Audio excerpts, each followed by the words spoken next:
So ayun, magandang araw mga idol. Bali, nandito tayo sa Nyugan ngayon, pang-limang araw na natin dito. So ayun, nasa pangalawang proseso na tayo ng pagkukupra. So bali, ayun na siya. Ganyan na siya karami. So bali may mga darating pa dyan kasi may hakutin pa yan, hindi pa tapos. Meron na rin tayo nagtatapos dyan. So may nagbabaka na rin. Kasi siyempre kasama sa proseso yan. So medyo tanghali tayo dating ngayon dito kasi siyempre Sabado.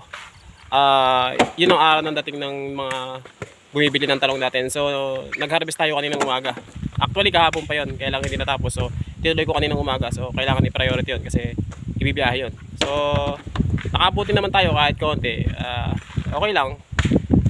Kahit konti meron tayo, at least blessed pa rin tayo. So okay yun kasi doon tayo kumukuha ng pangsustento natin sa araw-araw, and then siyempre pang maintenance natin doon sa iba nating tanim. So ayun, eto, after 20 years naglulukad ulit ako. So mahirap, hindi siya madali, sobrang hirap niya kasi siyempre hindi tayo sanay sa ganitong trabaho. So mahirap pero kailangan natin mag-adjust kasi siyempre nandito tayo sa bukid. Siyempre ito yung mga gawain dito, wala naman ditong mas madaling trabaho. So ito talaga, so kailangan natin gawin, kailangan natin subukan.